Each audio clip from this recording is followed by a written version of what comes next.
Morning, everybody. Welcome to the Budget Committee. We've got a busy morning of material to go through this morning. I'm going to start with a note for the public. Any member of the public wishing to speak further regarding an issue on the 2018 Budget Committee agenda for today may appear before Council at its meeting on December 18th, 2017 at 7 p.m. when the recommendations from this meeting will go forward for final consideration. If you wish to speak as a delegation, please sign the sheet located at the back of the room or notify the Clerk's Department no later than noon the day of the Council meeting. Any PowerPoint presentations must also be forwarded to the Clerk's Department no later than noon the day of the meeting. I see that we are missing Councillor Grant. Do we have regrets from Councillor Grant? No, we do not. We do not, okay. Do we have any declarations of pecuniary interest? I see none. Very good. Members of committee, we've got on our agenda today a number of additional information items that were requested by the 2018 Budget Committee in relation to the 2017 operating and capital budgets.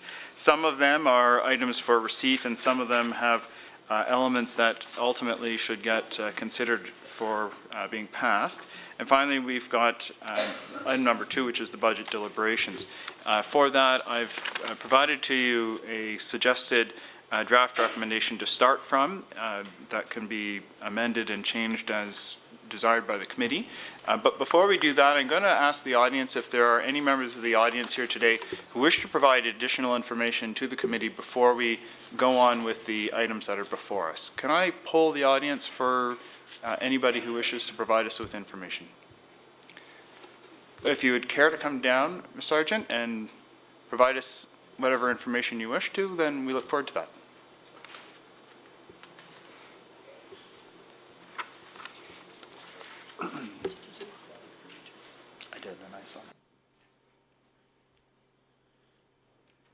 Good morning. Well, welcome, and we're happy to hear from you, and we look forward to up to 10 minutes of information from you.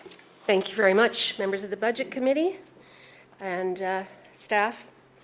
I'm representing the Bronte BIA. My name is Anne Sargent, Executive Director, and we are here about Canada Day. Canada Day has been operating in Bronte Village since 1964. The festival has grown in size and stature substantially since 2009 and now attracts a town-wide audience of over 50,000 people and more attending at various vantage points around the lake. The fireworks simulcast to music brings in a radio audience of many more thousands. It's been voted in the top 7 festivals across Canada in a WestJet contest and is nominated one of the top festivals in Ontario through Festivals and Events Ontario. We believe that all agree that the event is perceived as a Town of Oakville event, a must-attend for families, a quality family experience, an event arguably the second largest event in Oakville other than the Canadian Open. 2017 proved a truly exceptional year for Canada's 150th. The business model of the committee, comprised of Bronte BIA staff, board member, volunteers, town events staff representation, and an outside events contractor, proved an excellent collaborative effort that both controlled costs and we believe delivered a superb experience despite the challenges with rain and flooding. And we thank the town staff again for working with those challenges. We thank the town staff for their dedication and countless hours and going above and beyond to make this the best yet. We do recognize the true value in this support and hope that it can continue. 2018 and future years pose significant challenges for the Bronte BIA, with our commercial levies eroding with the redevelopment of commercial space to other uses in our catchment area. An example is the displacement of our BIA along with a dozen other businesses will cause substantial impact to our future budget planning. Discretionary events and promotion plans have to align with fiscal responsibility. The budget, it's been very lean. We can make minor adjustments for 2018, but not gain enough to mitigate the risk going forward without substantially more support from the town of Oakville. As the event has grown, so have the expenses. We are running a lean budget with no fluff, and our expenses are increasing at a greater rate than what we believe we can expect to generate in revenues. 2000 sponsorship revenues will likely decrease as it is not Canada's 150th. The Heritage Canada $25,000 grant that we've been receiving for 10 years is never guaranteed, and we never know until 6 weeks out. Safety and security. Increased logistics costs related to keeping Oakville residents safe and secure in accessing the area, enjoying the stay and egress out of the area is a big concern. We are told to expect increasing costs year over year with road closures, traffic control, police and marine, fire, EMS, busing, sanitation, to name a few. These are costs that far exceed the scope of work to just program the event, and they are beyond our control. Our understanding of the current proposal from the town in Appendix F is a total of $16,500 in cash, $25,000 in in-kind services. We're not sure what the in-kind would cover, what items this would cover. We know there are hard costs. We don't know whether this would just apply to staffing, so we need clarification on that. Our 2017 bill from the town was $19,200, not including police. This offer may seem to be a substantial help, and it is, but we remain concerned about projections of greatly increasing costs over which we have no control, especially logistics, especially given our responsibility to due diligence in keeping residents safe and secure. Risk management is increasingly important in delivering major events. We thank the town for its generous financial and in-kind support over the years, but it is not enough. We will provide a budget to the councillors, to the budget committee. We're requesting $88,822 in funding from the town of Oakville to ensure a risk-adverse scenario. If we achieve our grant and sponsorship targets, we can look to returning funds to the town. We request ongoing commitment from the town that this funding level will be assured annually to ensure the ongoing success of this town-wide national holiday celebration, and to give us some certainty and lead time and to eliminate this year-over-year challenge in requesting funding through each budget cycle. We request the year-over-year budget plan should reflect annual inflationary increases as well for all town and related services, as well as events of service supplier cost increases, again, costs over which we have little control. We thought that the 2017 model was a baseline that could continue on with great collaboration from the town staff, the BIA staff, and board volunteers. We are disappointed that after knocking this event out of the park for Canada's 150th, that it appears that insufficient funding is being offered to continue. And with that, ladies and gentlemen, that concludes our submission today. Councillor Elgar, you have a question?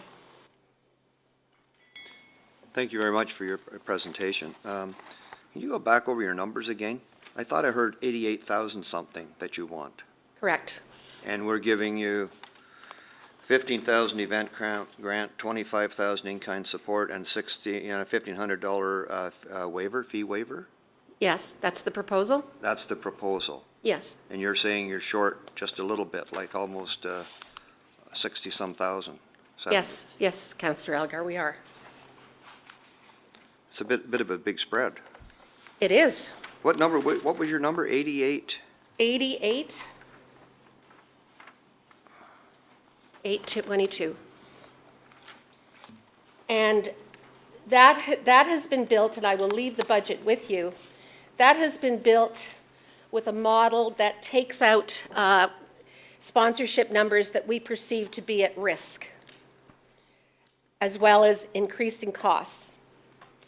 So that is the best guesstimate of our budget for 2018.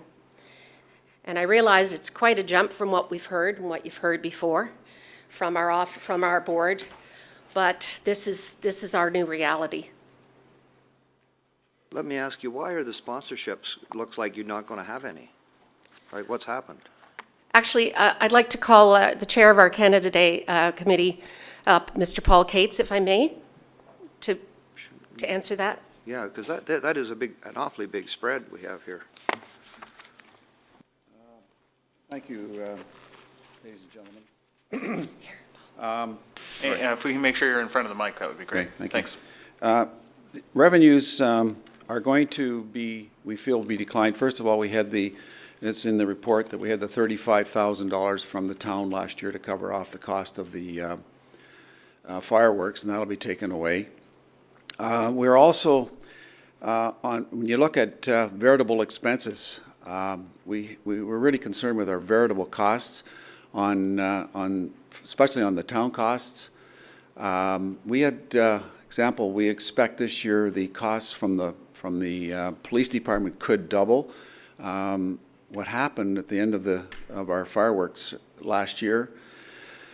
We had a little problem up front with a couple of gangs from out of town, and the police that were there were having to take away from their existing duties and arrive out on Bronte Road.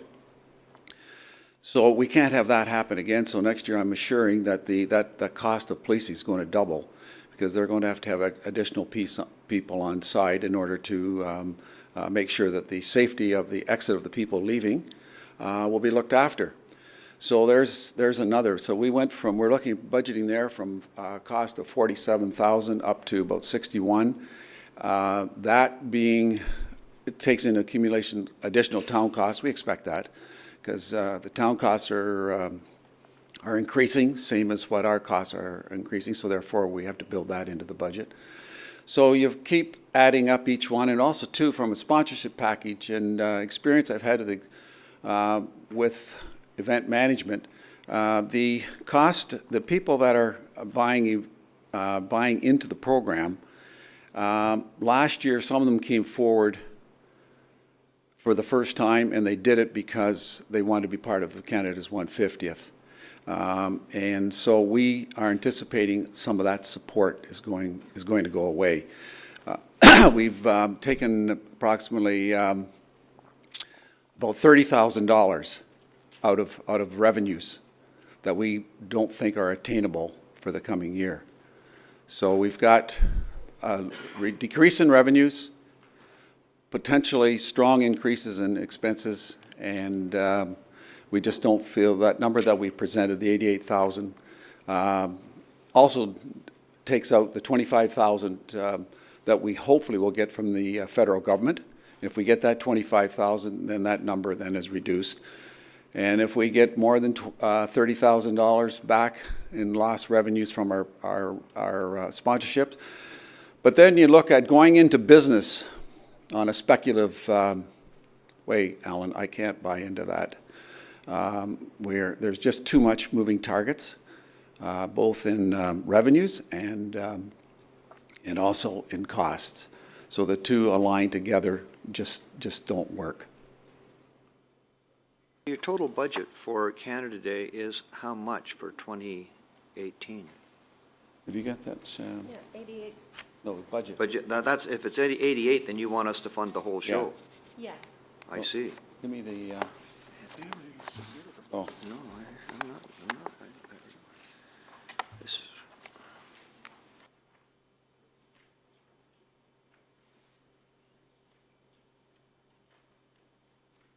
It might be helpful for the committee if you've got written material that you could provide to us that we could get copies of. We do.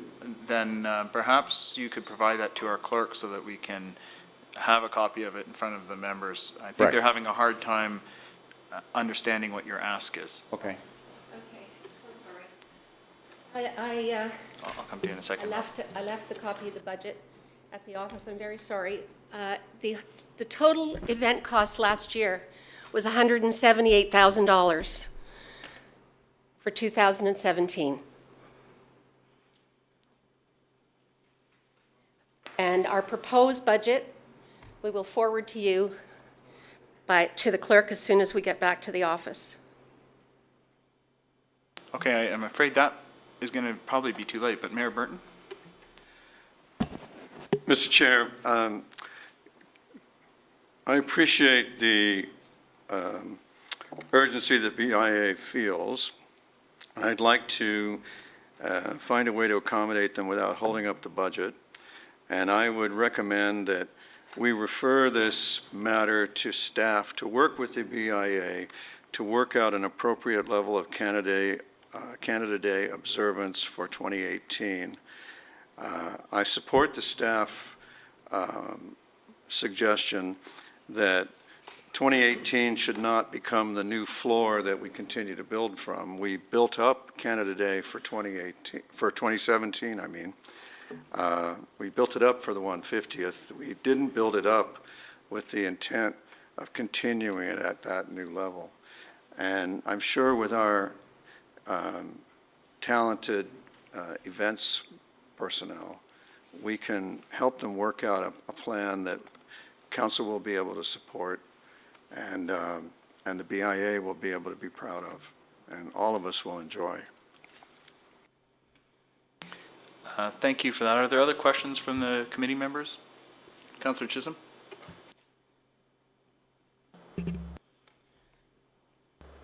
Thank you, Mr. Chair. Just to peel everything back, and with respect to the fireworks as the core event, what is the actual cost of just the fireworks standing alone? It's 36,000. Okay, thank you. 18,000 for the barge, because we can't fire off the land, and the rest is the fireworks. Okay, thank you. Any others? Councillor Robinson?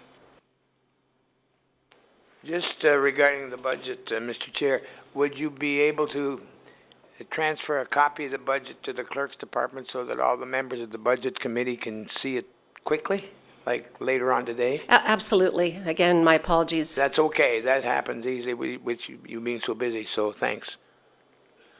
Okay, any others? Okay, thank you very much. I think the mayor may be on a good track with respect to his comments of referring the issue to our staff to review with you in further detail. On the funding front, should the committee and should council not make an amendment with respect to the funding allotment that's provided within our base budget that's before us, in my opinion, there's still an opportunity, should council wish to provide additional support in 2018, to do so from reserves, given the magnitude that's being talked about. And so I don't think you should feel especially fretful about the timing. Thank you. Okay? Appreciate it. Thank you very much. Are there other members of the public here today who wish to provide additional information to the committee on any matters before it? Going once, going twice. Okay, I'm going to restrict it to the committee then. Members of committee, you have formally on the agenda today the two items dealing with the various items that you requested additional information on, as well as the deliberations. I'll remind you that you referred a number of items from the previous agendas to today's agenda for consideration. Those include, and I think the minutes of the November 23rd meeting were just provided to you. So they include the Recreation Culture 2018 budget, the event strategy recommendations, the Fire Master Plan implementation report, the RBC Canadian Open, the flashing 40-kilometer-hour zone sign program, in the pedestrian safety program. So each of those are particular items. Some of those I've dealt with partly in the draft that I provided to you for consideration. However, there are some elements that are not dollar specific or budget specific items. They're issues about directing staff to take other actions. And so we'll need to deal with those parts separately. What I'd like to recommend to you is that we deal with the various items in the deliberation part, and then depending on your decisions and your recommendations to council, that we then deal with the outstanding items as they're needed. Is that satisfactory? Understood? Sure. Okay, Councillor Elgar.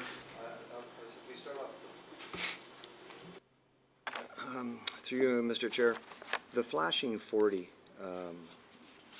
which we sent back to take a look at with the Emily Carr School to add locations, would this be appropriate time to bring this up? Yes, I think it would be appropriate. And if there are other questions that you or any other members want to ask of staff of any of the materials that are before us, I think now would be a good time to do that. Okay. And then we can move forward. In the meantime, would our staff be willing to put up the draft recommendation to help guide the discussion, please? And then Councillor Elgar, the floor is yours.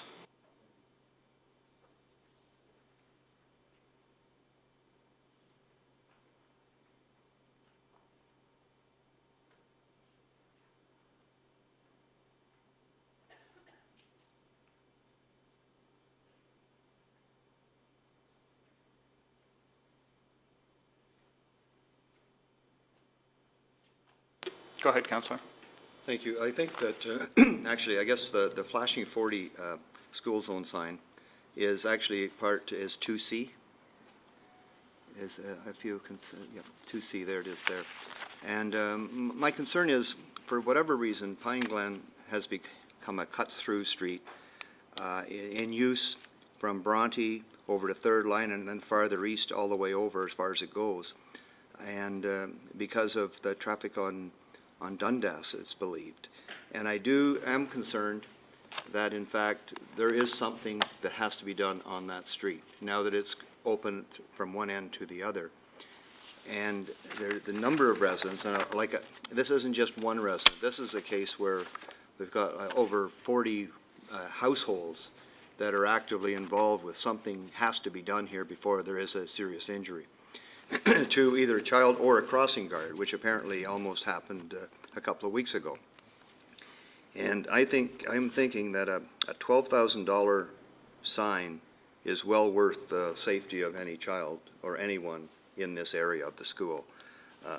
I wish I had a magic wand where something could be done and slow the traffic down. And people don't like speed bumps. They're noisy, and you put them in, and then they don't like them once they're in.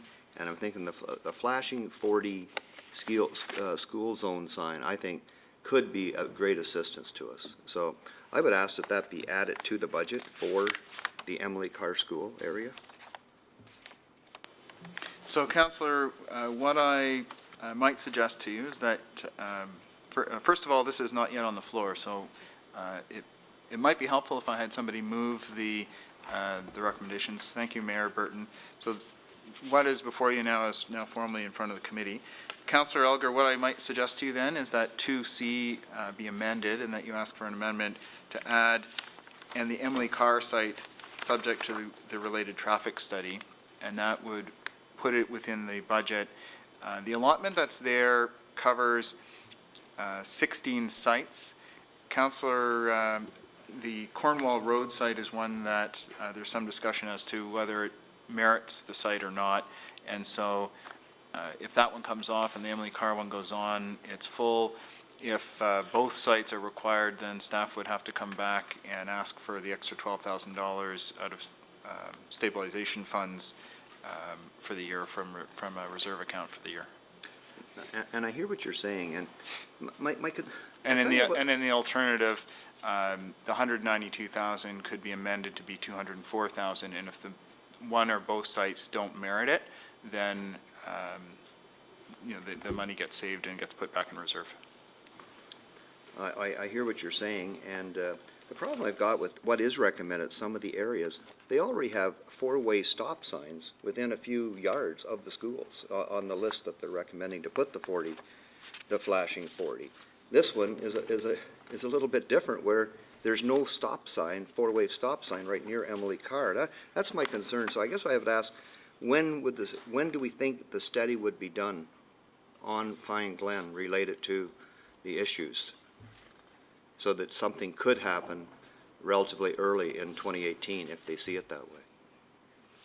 One of our staff members is about to answer you.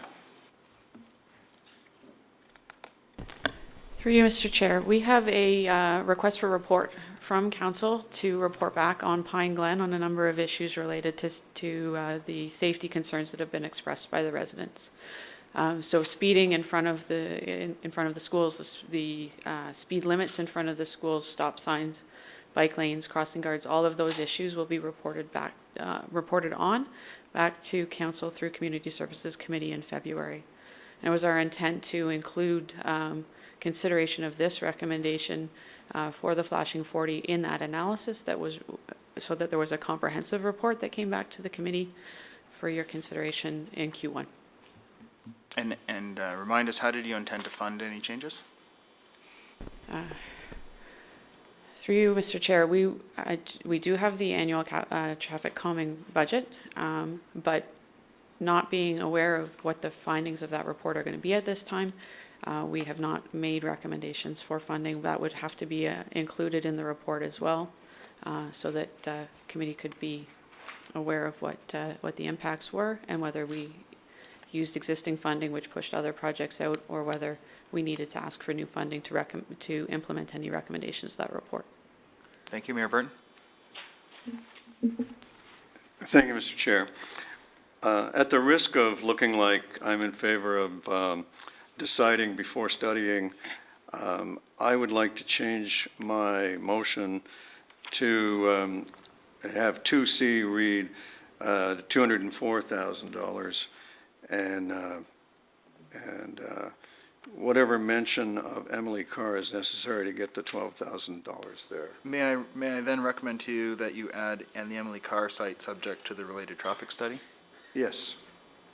That's just what I meant to say. Okay, so that's being done on the screen here.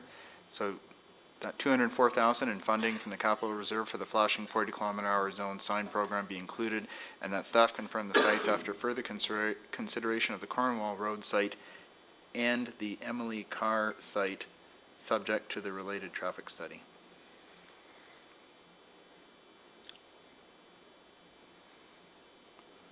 I'm not sure that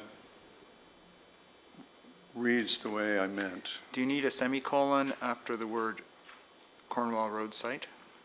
Semicolon? I need a verb in the end of the sentence. And the Emily Carr site be funded or Emily built. Carr site subject to the related traffic study. No, I was going to not wait for the traffic study. Okay. And the reason, well, I'll speak to the reason in a moment, but Be funded. that's funded. I think we got that one. It's very tricky. So we don't because of need the delay subject. there. The word subject could be deleted, then I'd be happy, and I'll explain why. The study that council's asked for is for Pine Grove, for Pine Glen Road, and not just for Emily Carr.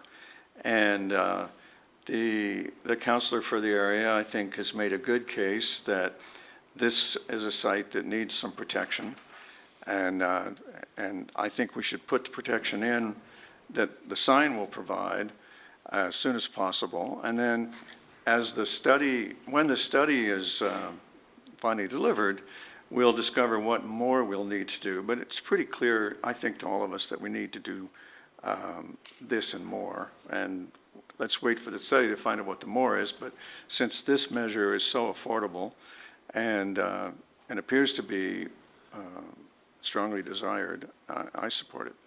So that's why I'm changing it. Okay, Councillor Elgar, are you satisfied with this? I'm absolutely satisfied with this one. The Okay. next one I have is the dash cam for fire trucks that I have somewhere here. It was early on too, wasn't it? Flashing authority dash cam. On this item here, Appendix C, I noticed that they came back and said it was like what I don't like looking at is seeing that my rate of getting to an emergency has dropped from 80% of the time we're there in 4 minutes to only 65% of the time we are there in 4 minutes. And I don't know all the reasons, but I do know one of the reasons is due to cars not moving from in front of a fire truck. I've witnessed it a few times, and it's not just for 10 seconds, and if they're laying on the horn, the car, for whatever reason, they're just not moving. And I like the program we talk about that we're going to reinstall, but I don't understand why we would not want to have the ability of the fire truck driver, the fireman, in that truck to have a dash cam. And I don't disagree that maybe, I disagree that police cannot issue a ticket because they're not there. But a friendly letter reminding them from our parking department that in fact, just make them aware that they should be moving to the right, I don't think would be out of order at all, because obviously we take pictures of cars parked incorrectly, and I would like that we could have the ability to at least write a letter to advise the car owner, not the driver maybe, but the car owner, that there has been some issues, and we would have the dash cam with that available. And I went on everywhere to try to find a dash cam that was $650. And I paid $29.95 at mine at Princess Automotive and put a little chip in it. And the most expensive one I could find anywhere was one for $200, which had 3 different cameras from all different angles, which I thought was quite amazing for it was $199. So I think it's a very small price to pay, even if it saves one life in an emergency. I think it's well worth adding to the small number of vehicles that we need to put it on. So I'm hoping we can add the dash cams to the fire trucks to aid the firemen in getting to where they have to be, and hopefully within 4 minutes. And I know it's getting harder because I think it's 4 minutes for 4 men and 10 minutes for 10 men. And I don't see the roads getting less congested in the near future. In fact, I think things are going to get worse, especially when they start doing Trafalgar Road. I don't see that as being I don't think that is going to help us for a number of years. So I think it's a small price to pay for safety of the residents of Oakville. So I would ask that that be added to the budget if possible.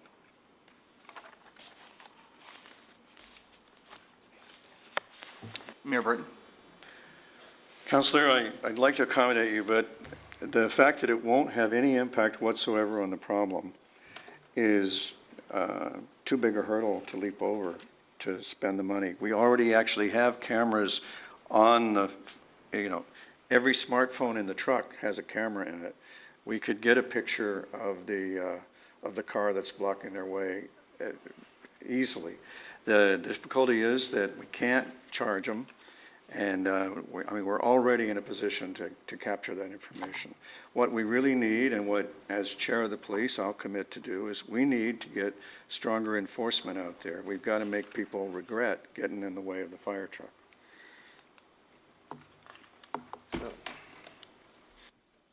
I appreciate what you're saying, but we're talking a total of 20 units here. And if we spend $100 a piece, we're not even talking a $2,000 investment.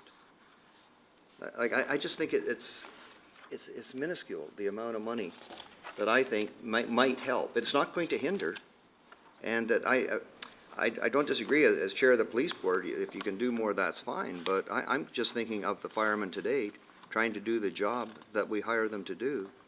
And I think for I don't think you have to spend $650 a unit. I think you spend $100 a unit, you'd have a great system. So you'd like to amend the motion to add $2,000 for dash cams for 20 vehicles? That's exactly, it's small, it's chunk change really when you look at our budget. Like I think we need that if it saves one life, I'm happy. Alan, if you're happy, I'm happy. I don't think it's going to save any lives, but I'll add it. I appreciate that. I thank you.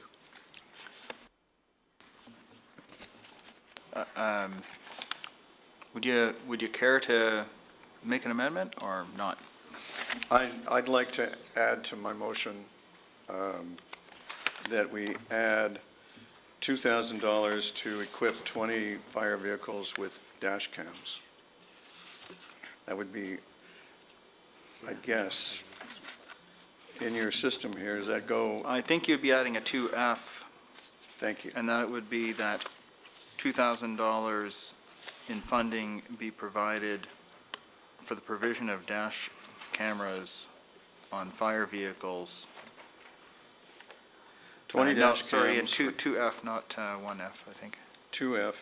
I assume this is a capital item. Yep. For $2,000, we could do it as capital out of operations and fund it out of the tax stabilization reserve as a one-time item. Sorry, to do it out of, For $2,000, that's typically not a capital project. We would do it in the operating budget and capital out of operations, and we Okay. would have fund it from the tax stabilization reserve as Okay. a one-time expense. so if that could be drafted in there. Could I ask I see there's some discussion going on with our fire staff there, and I wondered if there's some staff advice on the matter.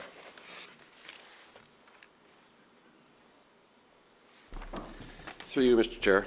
The 650 that's identified in the report was to do with a installation as well for a unit that runs off the truck rather than off a battery pack that you have to charge frequently for a dash cam. And so we can put them in, but if we go for a lesser amount, it'll be something we have to take out and charge on a regular basis off of another source. So through the quote was from an installation company that does lighting for emergency vehicles, as well as for fire trucks, police, et cetera. So that's why there's the 650 versus the over-the-counter at Best Buy scenario. So I appreciate what you're saying. So the dash cams that most people have, they just plug into the auxiliary outlet. Yeah, It used to be called a cigarette lighter at one time. Yeah, the fire trucks don't come with auxiliary sort of cigarette lighter outlet. It's all wired, because everything now is computerized in the truck, so it has to go to one of the computer outlet pieces for that runs the truck. The trucks are no longer like a hot wire that you can just wire in. It has to go to an actual circuit, because each fire truck has anywhere up to 5 different computers running different parts of the truck. So were the power to a radio in your truck, if Yes. they have an AM/FM radio? Yes. Well, they don't have AM, FM, they just have the radio for our 800 megahertz radio. Right. And it is designed, when they build the truck, there's a port for that, and it's run through that. The installers for radios will go directly to that computer port and run it off of there.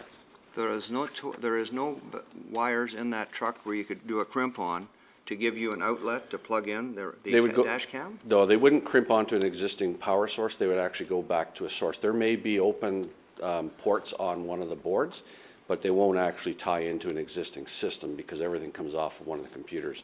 So it's just kept clean that way. Interesting. Mayor Well, Burton? that's certainly news to me. Councillor Elgar, are you okay for now, or Well, I'll come back to you. I hear what they're saying, but I do think there's got to be a cheaper, I got to say, you got to have mechanics there that could figure something out for a lot less than an extra $500 to add something like that, I would hope. Your own mechanics. Or our Well, own we mechanics. could consult with Fleet to see if there's a different way to hook them in versus having an installer. But myself, that's one of the things I don't look at is Yeah. looking under the hood anymore, because they're just too complicated. Okay, well, maybe if you can look into it then, and Yep. get back to us, I appreciate that. Mayor Burton? Maybe what we should consider is using the smartphones and see what we get by way of the opportunity to write letters. If the goal of this exercise is to write letters to people telling them that they endangered other people. That's the only possible outcome here. There's no ticket involved. So why don't we take a stab at smartphone photos for the purpose, I mean, that's what we use for the parking. So if it's good enough for that, maybe it's good enough for this, and we'll see if it makes any difference. And then, if we discover that we're making progress, we can go to the $14,000 solution. Okay, Mayor Burton, if it's going to cost that much for the wiring, I don't disagree. If the firemen, if their part of their job is that we would appreciate if they did use the smartphone. I know we got, well, Mr. Cartwright, he's one of the firefighters. He's in the audience. I'd be interested to see whether that would work for him, because he's on the truck. I'm just curious. Through you, Mr. Chair.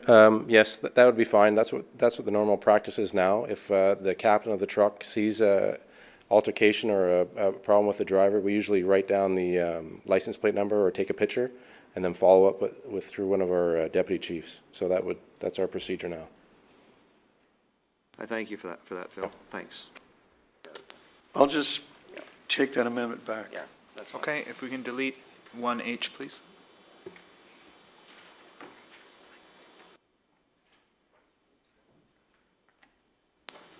Okay, are there any other items that, Councillor Elgar, I'll leave it with you for now?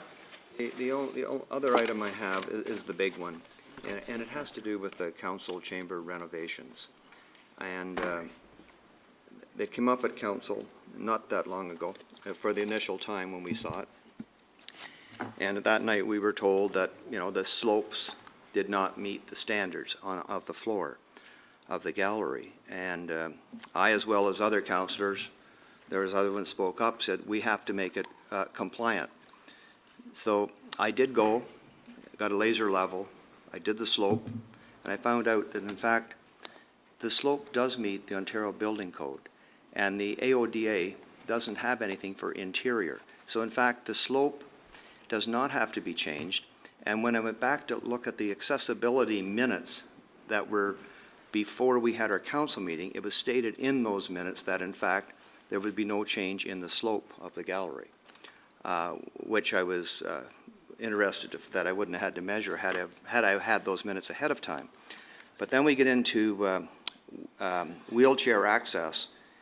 And I know a little bit about wheelchairs because I was in one after a snowmobile accident a number of years ago.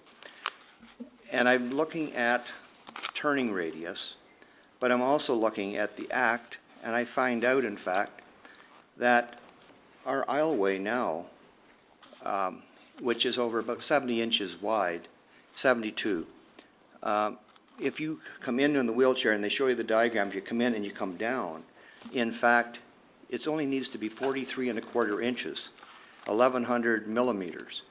The same at the back. If you're doing a complete 360, it has to be 96 inches or 92 inches. I've got the diagrams. I pulled them off last night. But to say that we are not wheelchair compliant coming down the middle aisle is wrong. Where we are out of compliance is coming through the doorway right here. If in fact a councillor has to come in a wheelchair, that width would have to increase to at least 43¼ inches, which I have no problem with making modifications. But I really feel that replacing all of the seating in the gallery does not have to be done at all. And it's in excellent shape. The padding is fine. I went through and I've done the calculations on how long a councillor, on average, in a week, spends in the council chambers through all the different meetings. And from a council point of view, including all the different meetings, including the budget, we average an hour and 30 minutes a week throughout the year. I've gone through the whole year, and we've had a lot of meetings this year, and I used the 2017 data up until December the 4th of this year. So at an hour and 30 minutes, and with the fact that we are wheelchair compliant with the exception of coming through the door here, where we have to be 43 inches, and the turning radius at the podium has to be a circumference of 92 inches. Like, I think we can do better with our money for the residents of Oakville than actually spending like $250,000, just nothing more than on the seating that we have there, which was the millwork and seating. I don't think, like from a screen point of view, I know they're talking about a huge amount of money for the screens, and we're not supposed to be playing with presentations that people are sending to us, and or the staff are giving us. Like I must say, I compliment what's on there with using an iPad if I want to research something, which every councillor has been provided with, which works very well. So I've got a huge issue with the amount of money we are allocating, especially since, in fact, 100% is on the taxpayer's tab.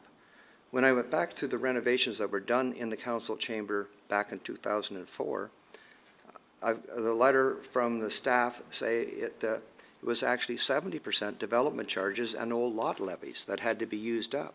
So in fact, the town taxpayer only paid 30% for the renovations. From a heating, air conditioning point of view, I think I read it's way beyond its life. I do not have a problem with that. Like I thought at the last meeting we asked for a skinny type, what has to be done, how minimally can we do it, so that we're prudent with the taxpayer dollars. And I didn't get anything back where we could cut any money whatsoever. So I'm very disappointed in that. And I know we have to make room for 2 new councillors. That we all agree to.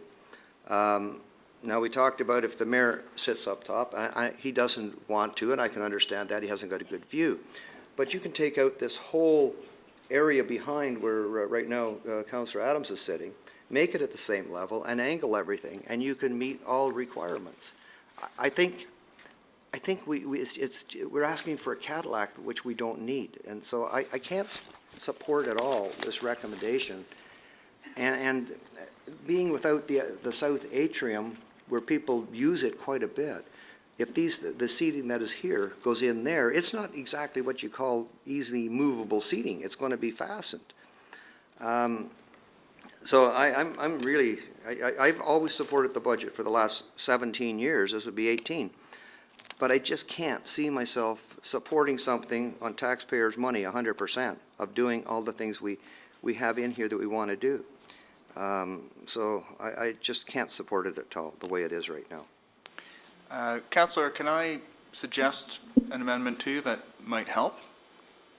Sure, I'd appreciate that. So one thing that you might suggest as an amendment is to add a 2F that would read that staff report back to the CSC, the Community Service Committee, with respect to the design and costing of the council chamber. So I understand what you're saying, and I recall when we went through the last round of discussions, we went through multiple discussions about what was in and what was out, and ultimately the design that we chose was a less expensive version from the original back then.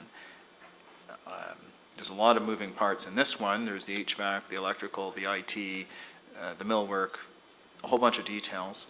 And when it came through council, we had similar discussions about what really needed to be done and how it should be designed. And in fact, our staff created a new design subsequent to that one, shifting some of the tables around and stuff like that. And I think that maybe there's more to be done. And so there needs to be an allotment for whatever work is done, and I accept that the number could or should change, but there needs to be design work and detailed consideration for it. Would that help you? Well, yeah, absolutely, as long as we don't approve the $2 million. Like, we don't send that we are approving, it's $2 million actually, and if you add the screen on the south, which I'm not adding, a couple $100,000 for that screen, which I feel when the building was actually designed over in 2004, 2005 on the south atrium, that they should have told us that the screening and projection we had would not work with the windows we all had already designed, but that's history. We can't do much about that, but I just feel we have to show that we are very prudent with the dollars we spend here in the council, as a council, in Oakville, and to do the Cadillac version of this council chambers I cannot support at all. So I'm worried with what we're saying. We're still, are we saying $2 million, or are we saying come back to us? So, Councillor, if 2C was added and it's being drafted, that staff report back to it probably should be Admin Service Committee on the final design and costing of the council chamber renovation, and if you wanted to add the south atrium renovation, that would be fine with me. It would approve the allotment within the budget, but it would have to come back through committee for final approval in terms of the scope of work and what money actually gets spent. So within the budget, you have to provide a reserve for the money, but you don't get to spend it until council is satisfied with what's being spent. Personally, I would be fine with that if Mayor Burton would like to add that in. Mayor Burton? All right. So that staff report back to the Administrative Services Committee on the final design and costing of the council chamber renovation. And Councillor Elgar, did you want to add the element about the south atrium renovation? There's no question the south atrium doesn't work. It's now. really a question about the detailed design. The detailed design, yes, but we know it doesn't work now, and if we have to do it, I think we have to do that, because people use the south atrium quite a bit, and you cannot see the presentations. Let's face it, they're bad. So I would go along with the south atrium. The two are connected in Yes. as much as we use the south atrium as a spillover during large council meetings. Right. Mayor Burton? Maybe we should add, and options for council to consider to install the long denied and delayed balcony. I mean, this place was designed to have a balcony, and it was omitted to save money. As I understand it, when you guys took a look at it before I got here, you had a moment where you were going to put the balcony in and then you took it out. Maybe it's time to bite the bullet and look at the balcony. That was like 300,000, I think. 500 was it? It's famous that to save money in 1977, they had to delete the balcony from the Performing Arts Center, and the town's regretted it ever since. So sometimes sometimes you can have a false economy, I think what that shows. So, so Nancy's caught that. And Mr. Chair, there's a hand over there.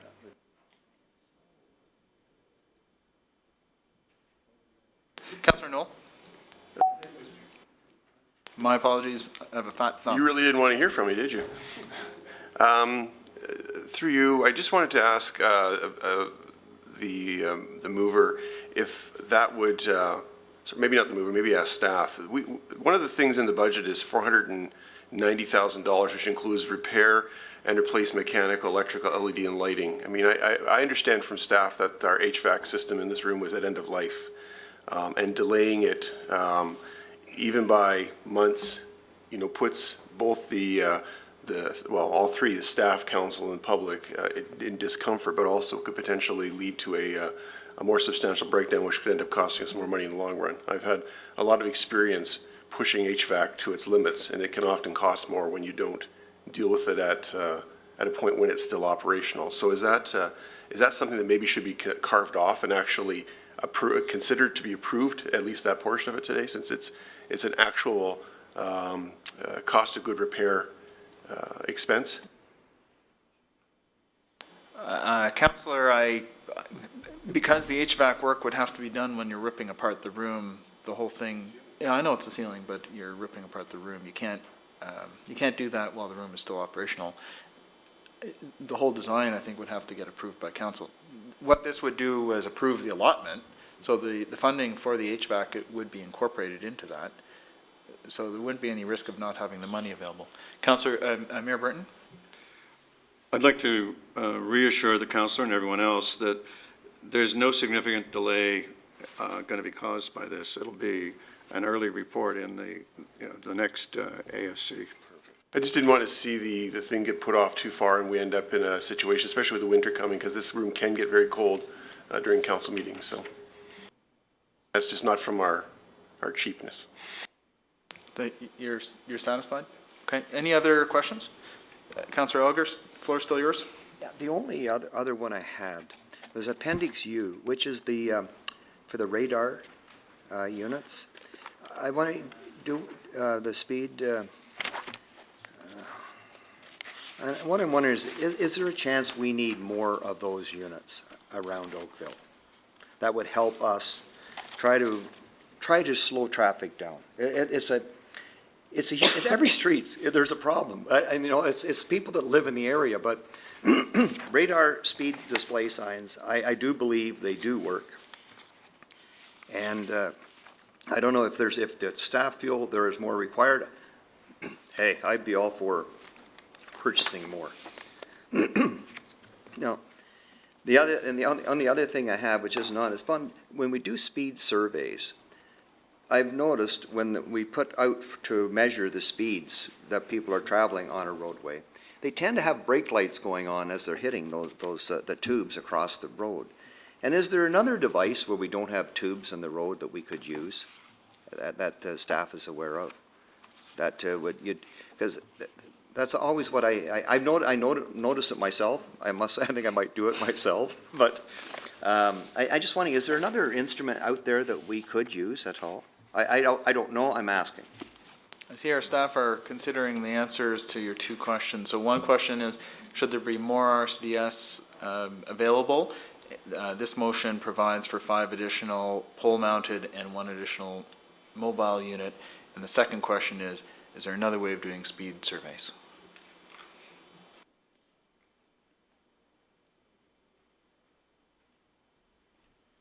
Good morning, through you, Mr. Chair. Yes, there are other means to take the survey. There's pucks that can be embedded in the asphalt, just use radar technology. We've used them before.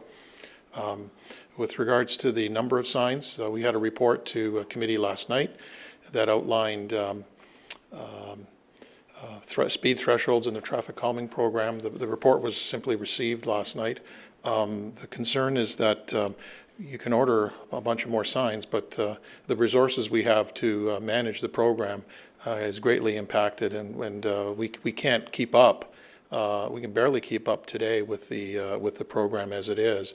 What is recommended in the budget report is enough signs to get us up to the point where every road that qualifies for traffic calming gets a sign. If you're buying more signs, we would be putting these on roads that currently do not meet the qualification or the threshold for traffic calming.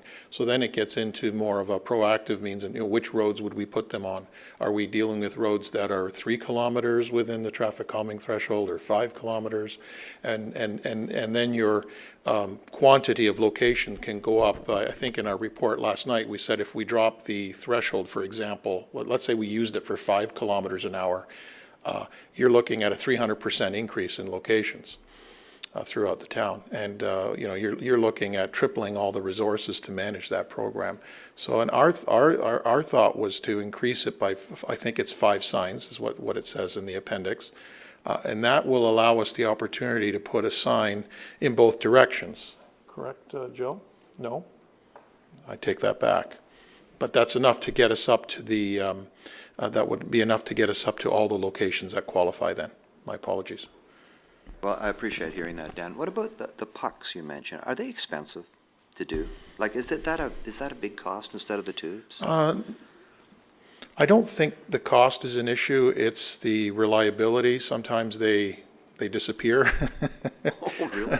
They can't. We used them, Councillor Robinson may remember, we used them on the Great Lakes Mini Roundabout when we did the speed survey in there. And we put them, embedded them in the asphalt. I mean, the tried and true method is using those tubes. They work well. Yeah, some people may slow down, but generally they work well. We do the speed survey over 48 hours now, so we're getting more reliable data. But we can switch over to the pucks, but we'd have to buy them, and we can get back to you on what those costs are. And that's the reason I'm bringing it up, to see whether, if you don't have the capital, what it would take. It'd be interesting to do a trial where you throw down the tubes and you throw down the pucks at a different time to see what people always say they always slow down when they see the tubes, because they don't know it's just they think it has maybe have something to do with the police department. Could be a ticket. So. Yeah, and I'm not 100% sure whether the unit has to be placed in a location so that the car has to drive right over top of it. So in some cases you'd have to install several pucks, so I don't know exactly how that works, but we can look into it. The reality is the technology exists, but we would have to get back to you with regards to how we could apply it in Oakville. Well, I thank you. I'd appreciate that. Would it be ready for next Monday's meeting, do you think? Did you have the data? I think so. Would that be possible? I think we'll certainly try our best. Okay. Thank you very much. Okay. Thanks. Councillor Giddings and then Mayor Burton. Thank you. Another question for Mr. Cozy. Sorry, Dan. In terms of the RDS units that will be ordered, with the possible coming of photo radar, will these be suitable? Will they be able to have the switch thrown, the camera installed as an upgrade? I'm going to defer to Ms. Stephen. She's more familiar with that. Thanks.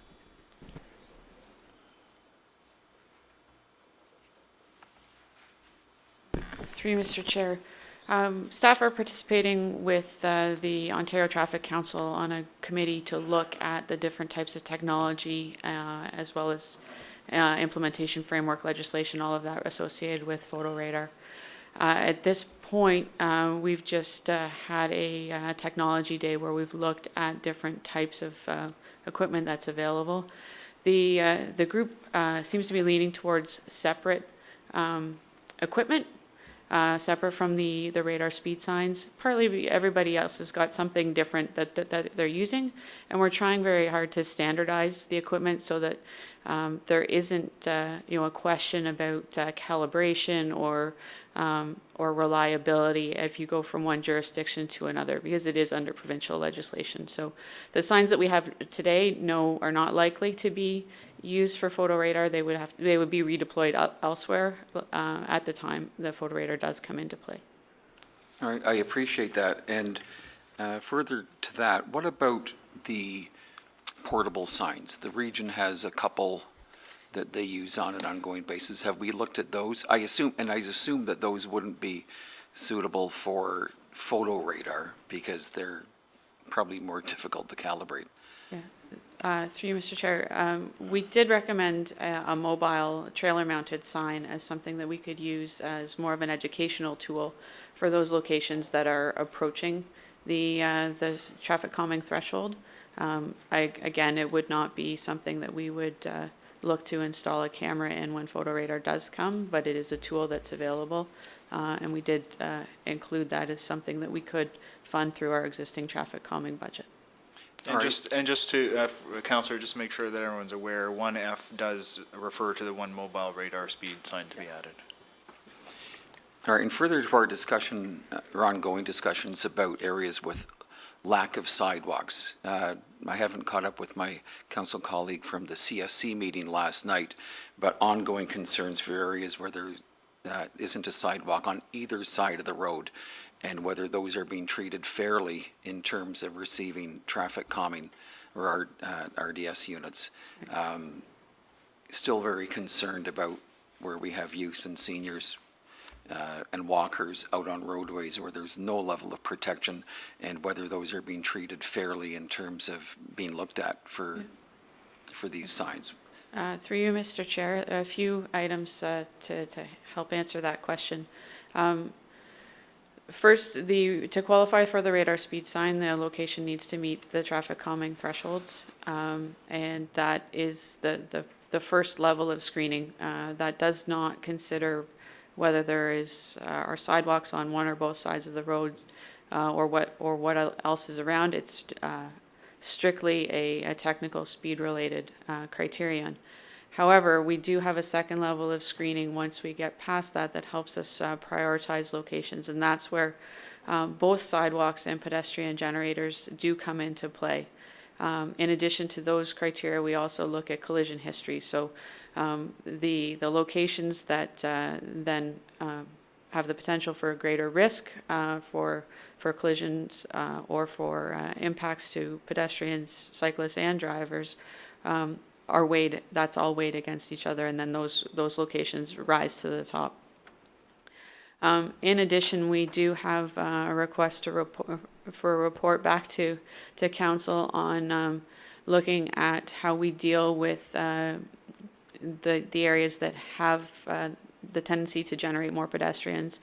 And within that are the seniors and the youth, the children's schools, community centers, senior centers, libraries, etc. So that report will be coming forward as well. With that report, we were asked to look at the appropriate speed limits in those areas. So that would be something that would then also play into the determination of how those radar speed signs are deployed, and take into consideration those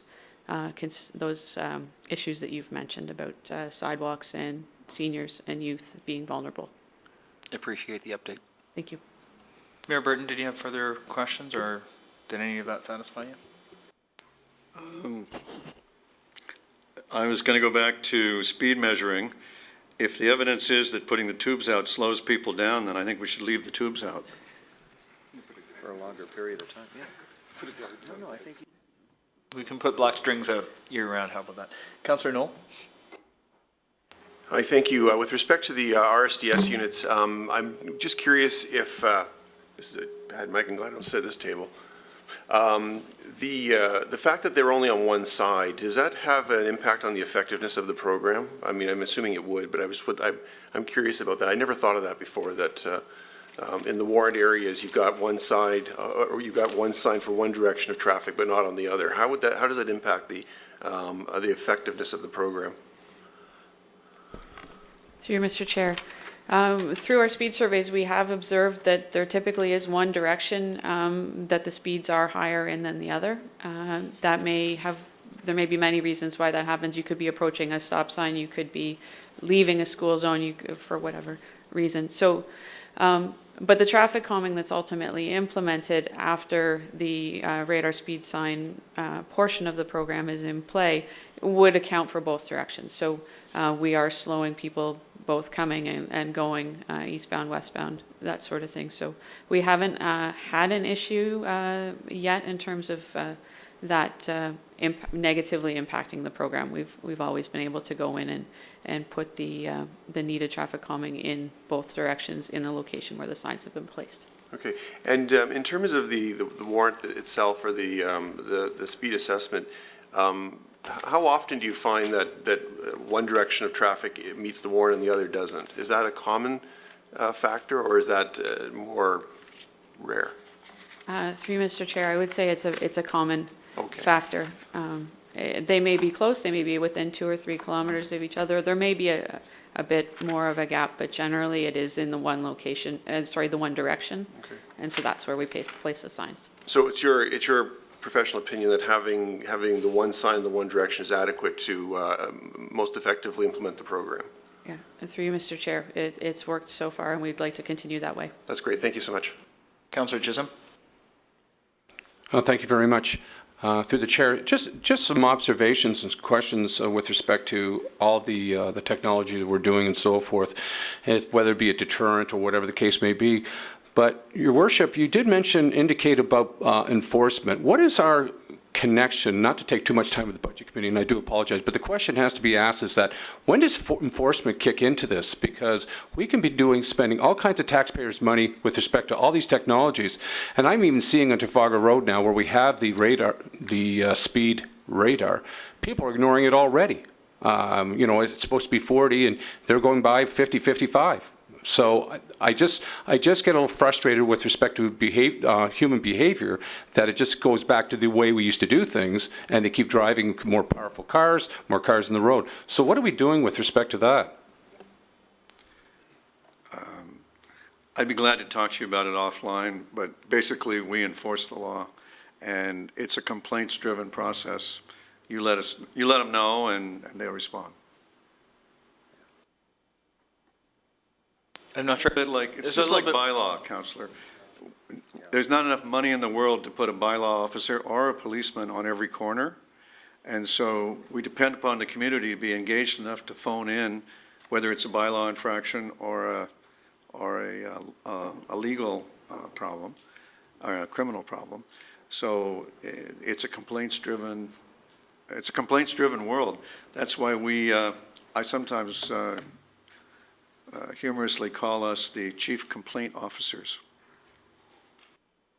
Mayor Burton, on the issue of traffic enforcement or speed enforcement, there are proactive patrols that catch speeders, and yeah, they take complaints and they'll go and investigate particular locations, but we have an ongoing enforcement team that covers this. But maybe some people think it should be bigger, but so be it. I assure you, the police have high-tech maps, they track complaints, and they go where the pressure is, whether it's, whatever it is. You have a police service in Halton of 1,000 uniformed and civilian personnel, and it's approximately, 24% civilian. Anyway, it's close to 800 uniformed officers, and the region of Halton. It costs $150 million a year, and you can have twice as much policing for twice as much money. 90% of the cost is the salaries of the officers. So, if you want guards on duty in spots, you need a different style of policing than Canada has grown up to use, which is response-driven. I think we're the safest community in Canada for 10 years in a row. I think we're probably okay with what we've got. I think that's great. Are there any other speakers? Are there any other amendments? Are there any other issues that anybody wants to raise? Councillor Elgar? It's just confirmation from staff on Appendix L, where we're talking about public transit. Do we truly feel that we will only have to subsidize it much less than we have in the past?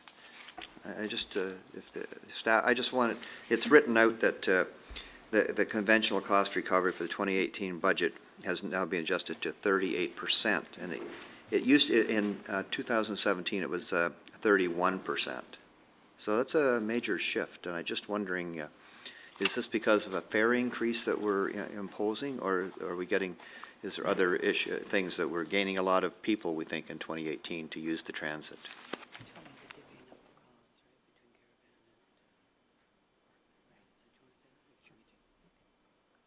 Yeah, through you, Mr. Chair. There were a number of adjustments made in the budget this year that impacted on expenses and revenue. We did actually include a fare increase, a very modest actual ridership projection of 4%, which is consistent with what we've seen over the last year. We've also made some adjustments to service, but primarily that adjustment in the cost recovery rate is conventional cost recovery. So what we've done is we've pulled out the cost recovery, or the expenses associated with specialized transit services. Specialized transit services is a legislated service. We must provide it. We can't limit the number of rides. There's all kinds of limitations on that. In order to compare us to every other transit agency, because some of them don't operate specialized, we've pulled specialized transit out of that. So the conventional cost recovery is projected at 38%.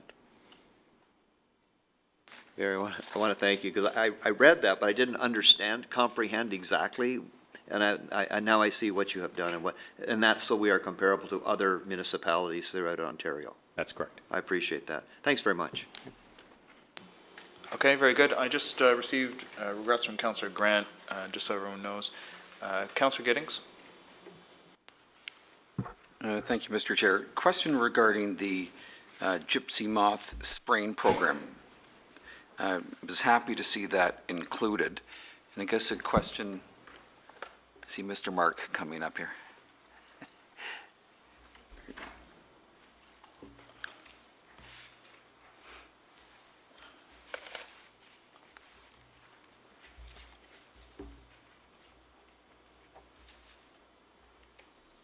Thanks, Chris. Quick question. We had talked about this previously.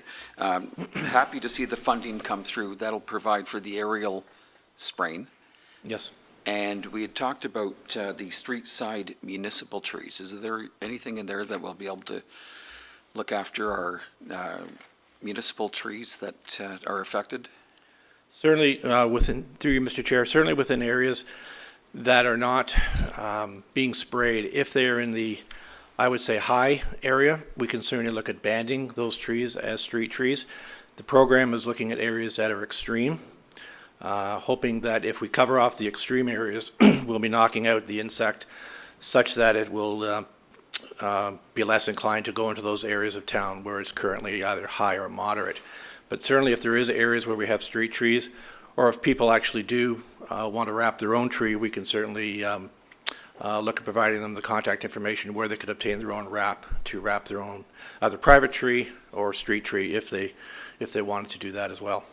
And we could put that information out for private trees, for residents with private trees through our various communication channels? Certainly, we will be having a very fulsome communications plan for the entire program on the website, so we can certainly add that information to the website for homeowners. Great, thank you very much. Any others? Councillor Giddings, still yours? Thank you, Mr. Chair. I see Mr. Hurton has joined us, or he had joined us. We'd been going back and forth with some conversations regarding fast tracking some of the ATMP projects, and I understand in your discussions as well there was $1 million ask to front load some of the projects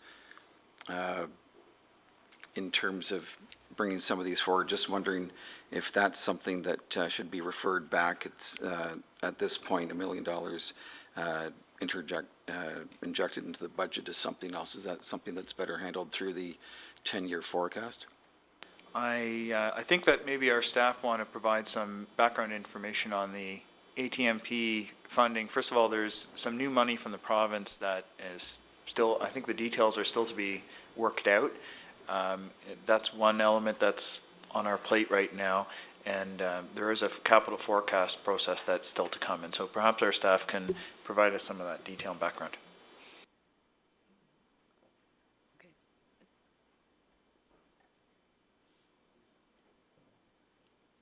And while you're up here, maybe you can provide a little bit of background on the timing of some of the major projects that are associated with the ATMP. And I'm thinking about grade separations and bridge structures that are the really expensive pieces, okay, and the timing of those things. Through you, Mr. Chair. Our active transportation infrastructure is funded from a number of different locations within our budget line items. We have the annual capital amount of, it's $407,000 is the request for this year. And that money is used to fund projects that are separate from other projects, for lack of a better term. So for example, the ATMP recommends, I think it's $760,000 for bike lanes on Spears Road between 3rd and 4th line in 2018. That's not a project we would fund from that annual capital amount of $407,000 or an appropriate amount to match the project. Those types of projects are rolled into the larger capital project. So for the Spears Road project, we are doing a major road reconstruction there. As part of that project, we will also build the bike lanes. And so there's not a separate active transportation line item for Spears Road. It's combined in there. So we have other projects that are similar to that for 2018 do make up a substantial cost.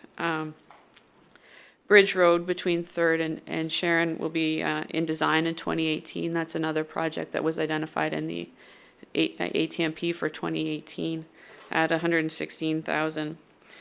Cornwall between Chartwell and Morrison is slated for construction this year as well. Similar to the two projects I just mentioned, it's also shown in 2018. And Bridge Road 4th to Lees is also, it's been previously budgeted for and was incorporated in the 2018 ATMP column. So when you add all of those up, that's over $1 million worth of active transportation infrastructure that doesn't show up separately in our capital budget. It shows up as part of the overall works on each of those roads. So the $407,000 typically is used for those projects that, as I mentioned, are not part of something else. So they could be incorporating bike lanes on a road that doesn't need to be widened or doesn't need to be reconstructed. It could be building a sidewalk or a multi-use trail on a road that we already have the space available to do that, signed routes, sharrows, that sort of thing. So that's how we typically use that money. We also have the pedestrian safety program, which is before you today, which, although it's more aimed at pedestrians, it does provide benefits to cyclists as well, because some of the locations we're looking at are the mid-block trail crossings, which we know are used by both pedestrians and cyclists. So that's how we handle those types of projects. In terms of the larger projects, we have not included those in our 2018 ask. What we would look to do is to start the design process for those so that we could flush out the capital costs better. We do have estimates included in the ATMP, but we need to refine those. So that's something else that can be funded through that that annual active transportation account. The Ontario Municipal Commuter Cycling Program, OMCCP, was a new program for this year. When we submitted our ask for that program, we were unaware, as were all of the municipalities, of exactly how much we could get out of it. The funding formula for that was based on the population of the municipalities who chose to apply, along with other factors. And so not knowing who else was going to apply, we really didn't have a way to back calculate and make an educated guess at how much we could expect to receive. So what we did is we put forward a long list of projects that met the criteria in our minds in terms of commuter cycling projects. And there is some overlap between what's in the 2018 program as as shown in the ATMP and what was on that list. Again, we wanted to look at making sure we could we could get as much of that grant as we were entitled to, and that our project list wasn't short, and so we were shortchanging ourselves in terms of the amount we received. So we now need to go back and look at what can be funded through the grant, which now doesn't need to be funded through the ATMP annual ask, and what remains. We do need to fund 20% of the cost for the OMCCP projects. Our grant is $645,337, I believe, so we need to fund 162 plus or minus of the cost of completing those projects. But when we did present the ATMP back in July, there were a couple of other projects that were identified that we said we would look at, and those are candidates that we would use the remaining funds for. And so that was things like looking at Lakeshore Road and the feasibility of installing bike lanes. We had a significant discussion about that at that time, and we said if there was funding available, we would go back and do that detailed feasibility study so that we could then recommend the project in a future year if it was deemed to be feasible. So that would be how we would use that as well. And then there are the design projects, as I mentioned, for the grade separations. So those would be further out. They're substantial projects. We would like to get the design ready so that when we do have grant opportunities or other funding programs such as the OMCCP or others, we have a set of drawings that are ready to put forward to say we are ready to design or to move forward with implementing this project. Right now, we're not at that stage, so putting that forward for that type of funding would be a bit of a challenge to make sure we could deliver it on time. I hope that answers all the components of your question, but if there were others, please let me know. Great job. Appreciate Thank you. the details. Any other questions? Comments? Okay, then I think we've exhausted the desire for amendments and changes to it. This is the motion that's on the floor. Are there any speakers to it? If not, I have a few things I'd like to say. I have gone through a great deal of consultation with the community on the budget process this year, as we always have. We've heard from community leaders across all of Oakville. We've had very good feedback with respect to where we're at as a community. This motion, I think, responds to a number of the issues that we've heard. We certainly, as a council, I think, hear about traffic speeding on our local roads a fair bit, and this provides some additional tools to our staff and to our community to deal with that.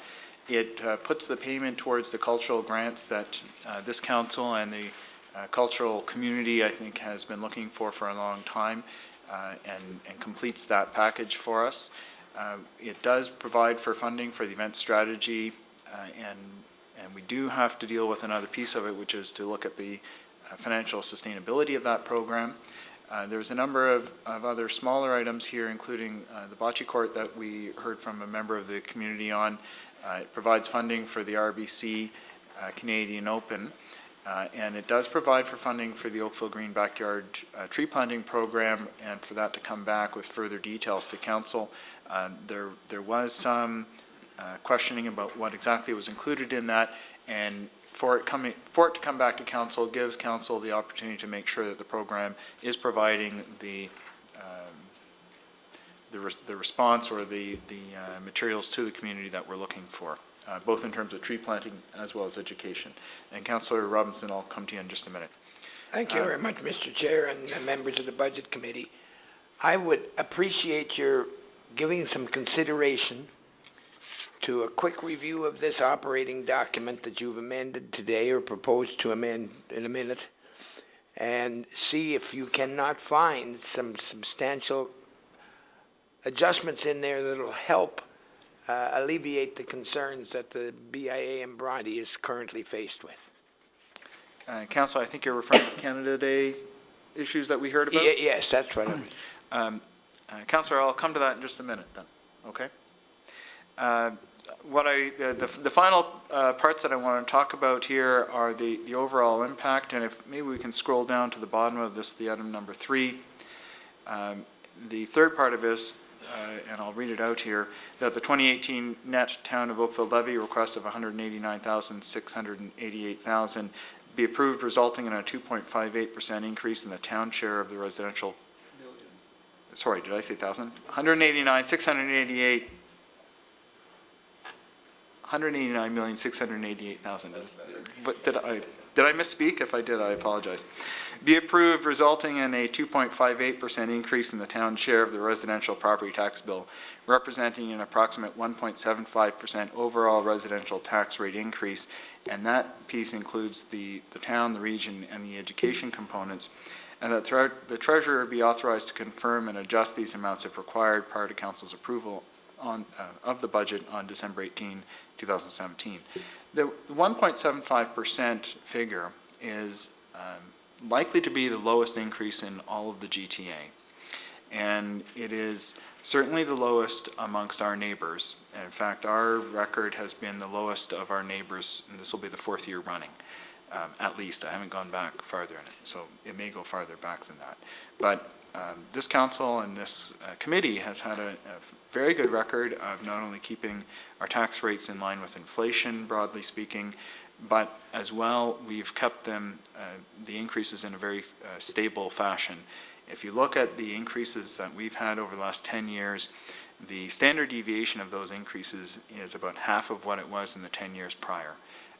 And so this council, and thank you to our staff for all the efforts at helping us to do this, because we've got a fantastic team of staff, not only on the finance side, but across the town, who work together as a great team. And we have before us an awful lot of the directors who are involved in managing the town's affairs. Together, they have worked to create a very stable corporation for us, and I think that our community has benefited a great deal as a result of that. So thank you very much to both the members of the committee and to the other members of our council who have provided feedback throughout the entire process. It's very, very much appreciated, certainly by myself trying to chair the committee, but also our staff who are trying to respond to the questions and make sure that the recommendations that come forward are meeting our desires and our desires as a community. It's very, very important to all of us. And so I appreciate all of that. Going back to Councillor Robinson's request about the BIA, as Mayor Burton said, I think that there's an opportunity for us to consult further on the issue of Canada Day celebrations with the BIA.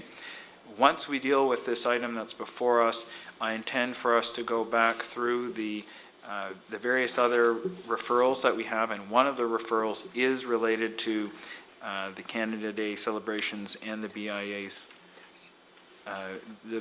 request, and it is Appendix W, the Canada Day celebration. When we get to that, I will ask our committee to direct our staff to review the issue further, and that's specifically to respond to your request, Councillor Robinson. And the way to, I believe that the way to mediate the issue is for our staff to review the issue further, and should there be a desire on the part of council to provide some additional support of one type or another, and what the magnitude should be, I think is still to be discussed. I think we clearly heard there's a range of numbers out there, that can be satisfied in another way. Mayor Burton. Did you, sorry, I thought I saw your hand being raised. So those are my comments on this. Thank you once again, and I very much appreciate everyone's effort. If there are other speakers, I'm ready to recognize them. If not, I'm ready to call the question. Any other speakers? Then I'll call the question. All those in favor? Thank you very much. That's carried unanimously by the committee. Now, committee members, as I said, there's a whole bunch of bits and pieces that were referred to the committee that I think need to be dealt with specifically. And so if you look, can I borrow that? Thanks. In the minutes that were provided.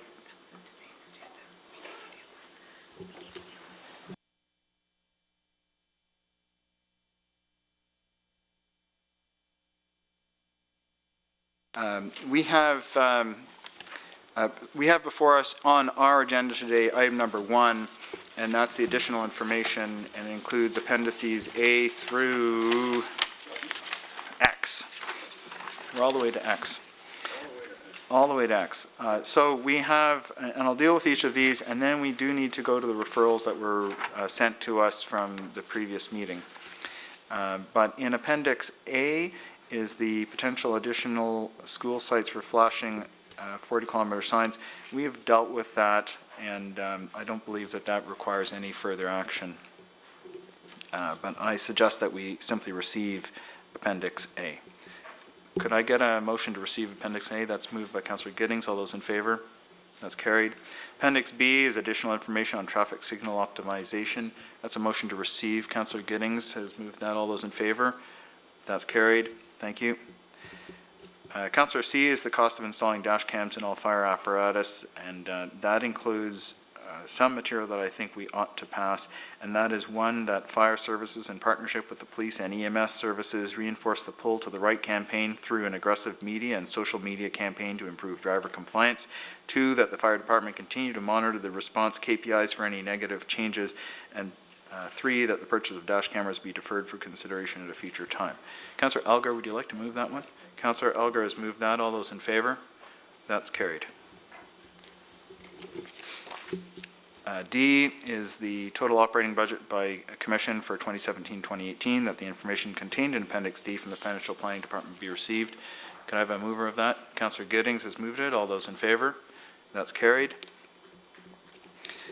Appendix E is the listing of the top 5 capital projects by ward and the map showing the capital project locations. That map is now before you. Would somebody like to move receipt of that, please? Councillor Giddings, thank you. All those in favor? That's carried.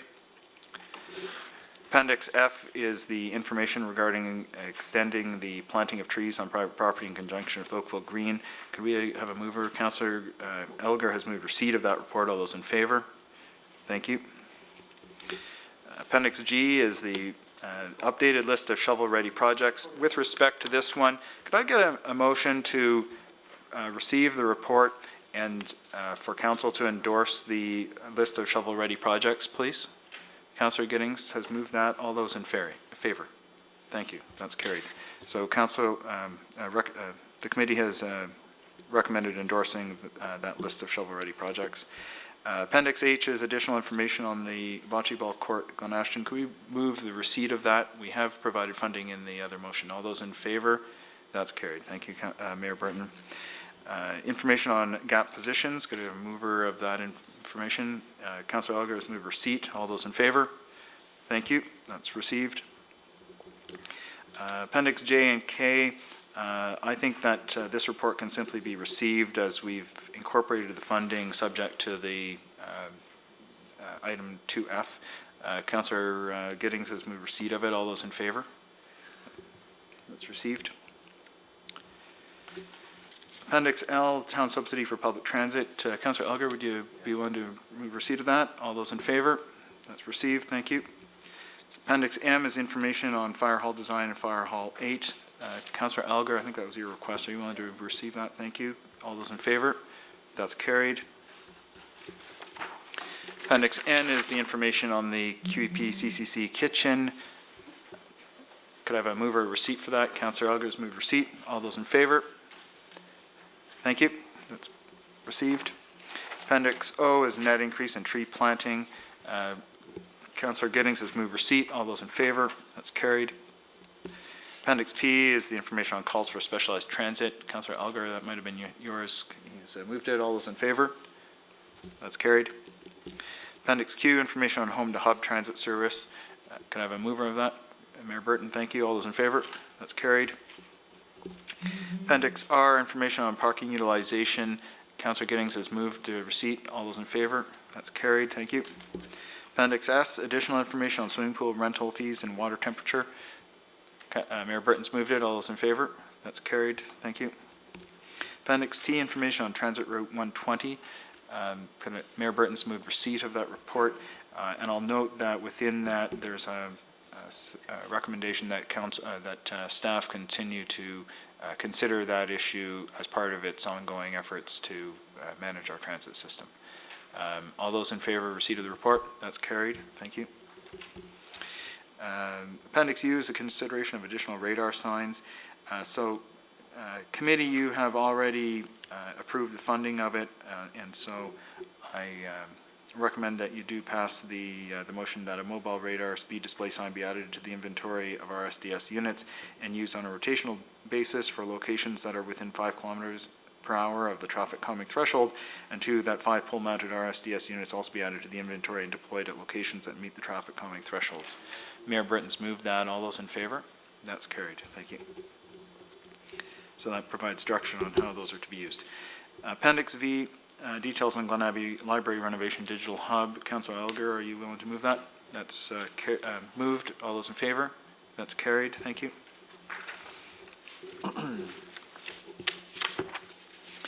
Appendix W is the Canada Day item, and Mayor Burton, you did suggest earlier that you would like to see staff work with the BIA further to review the materials that are provided to them. Would you wish to provide staff with that further direction? What I'd like to do is I'd like to move approval of Appendix W. Okay. And I'd like to ask staff to work with the Bronte BIA to work out an approach to Canada Day for 2018 that would be appropriate for 2018. Okay, Councillor Robinson, do you have a question or a comment? Just a comment. I didn't hear the first part of the mayor's motion, and my second comment is it would be probably appreciated and wise if anything is going to happen, if it can be dealt with on Monday night's final council budget approval. Mayor Burton has moved that Appendix W be approved, and that is that the town's support for future Bronte Canada Day festivals and fireworks events be as follows: A, $15,000 event grant; B, $25,000 in kind support; and C, applicable fee waiver approximately $1,500. And further, this is the second part, that staff work with the BIA to ensure an appropriate To determine a recommendation to council for the appropriate level of observation of Canada Day for 2018. Did you get that? Is that clear, or do you want it written down? Committee members are okay? Councillor Chisholm? Just a question for clarity. Coming back to council, what are we asking for? Are they asking for more money? At the last minute, on December 12th, the BIA has walked on a request for $88,000. Correct. After we've gone through 6 months of budget consultation and work. We understand how they feel about Canada Day, but for years we've been suggesting that Canada Day doesn't need to increase by a huge amount every year. We gave Canada Day a really big increase for the 150th anniversary of Canada, and staff are recommending that we go back to the status quo ante, which was already really big. Instead, the BIA have come and said, at the last minute, no less, and said, no, let's bump it up a whole lot more. So we will work with them over the coming months to try to reach an agreement on what the appropriate amount of celebrating of Canada Day is. But I continue to advise all BIAs that many smaller events are better for business than one great big one that actually tends to hurt many businesses because they can't do any business on the day because the crowds aren't there for their business. They're instead blocking traffic. And we've seen the 2 other BIAs take that advice to good effect. So, number one, I totally support Canada Day. It's a very impressive Canada Day without a last-minute $88,000 request. And number two, I think the health of our BIAs are very important, and it's therefore vital, I think, that we work with them carefully to make sure they understand that there's lots of opportunities to bring people to their BIA outside of one particular day. Like, So I hope that's clear. Okay, so I'm understanding, work within the intent of what can be affordable with respect to what they're being offered now, to put a program together within the amount of money that we're allotting, or hopefully approving. I think that's close enough to what I'm saying. Councillor Robinson?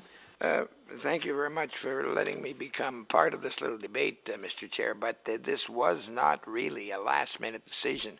The BIA was anticipating a 3 or 4 prong option approach already prepared by staff to break it down into several different options, and at the last minute that was changed by the senior management committee and reverted back to what you had here today. It was a better option, what was coming forward to this budget committee, that was suddenly changed.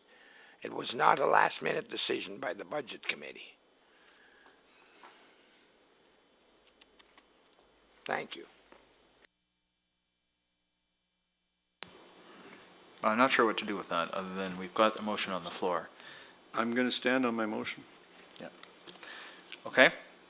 Any others? Okay, all those in favor? That's carried. Thank you. So inclusive of the additional direction to staff to work with the BIA. Appendix X is the cultural plan implementation update. Members of committee, you've already dealt with the first part of it. That's the funding for the cultural grants as outlined in the report. And so I don't think that's required. The second part is dealing with the reallocation within the existing budget.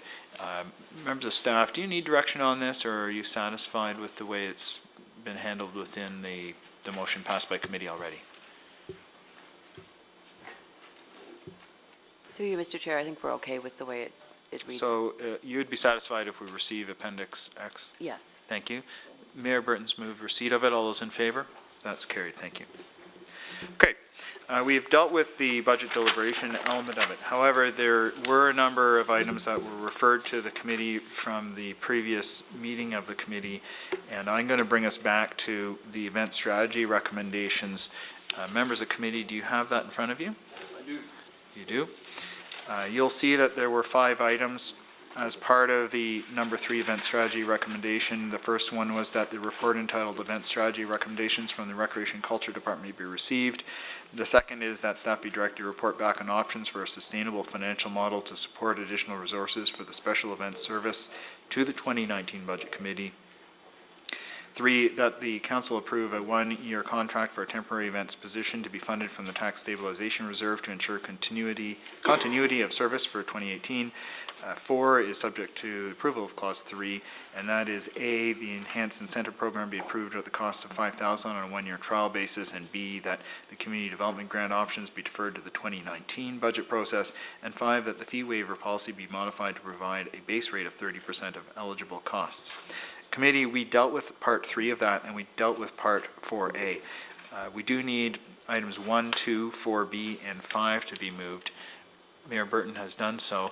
Would anybody like to speak to that? Otherwise, all those in favor? That's carried. Thank you. Item number 4 is the Fire Master Plan Implementation Report. That includes 1, that the implementation plan is outlined in the report from the Fire Department dated November 7th, 2017, as summarized in Appendix A, be received in principle as part of the 2018 to 2019 Budget Committee deliberations. 2, that the funding for the design and construction of new Fire Hall 8 be approved as outlined in the 10-year capital budget forecast. 3, that the Fire Department bring forward the operating capital initiatives to their respective future budget committees for approval as outlined in the implementation years identified in Appendix A. I believe we do need to move all of those. Mayor Burton has moved that. All those in favor? That's carried. 2018 is number 5 is the 2018 RBC Canadian Open item, and that item has been dealt with as part of the deliberations today already, and so I recommend that we simply receive that item. And that was, the original was that the cost of the 2018 RBC Canadian Open, as outlined in the report, be funded from the tax stabilization reserve. We have moved that recommendation already. So a motion to receive the report. Mayor Burton, all those in favor? That's carried. Thank you. Item number 6 deals with the flashing 40-kilometer-hour zone sign program. Members, we've already dealt with this in detail. Could I have a motion to receive the report? All those in favor? Thank you, Mayor Burton, for moving it. That's carried. Item number 7, again, we've dealt with this item already. Could we have a motion to receive the report? Mayor Burton's moved receipt. All those in favor? That's carried. Thank you.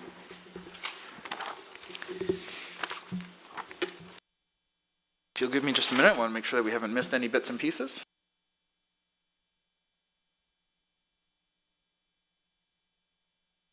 Can I just ask our treasurer, is there anything else that needs to be dealt with from any of the previous materials? Just want to make sure that we're not missing anything. We're done? Okay, we're done. Members of committee, thank you very, very much for all of your efforts. I appreciate everything that you've done throughout the course of this budget committee process. It's been a long process. We're not quite done. We still have work to do with respect to the 10-year capital plan in the new year, and that'll be coming in the early part of the year. And so I look forward to working with you on that as we go forward. So thank you very much. We're going to adjourn, and we'll see you at council next week when council will consider the recommendations from the committee. Thank you again to all of our staff for all of the long hours that you've put into creating our giant books and responding so quickly to our many, many requests for additional information. Thank you, everyone. We're adjourned.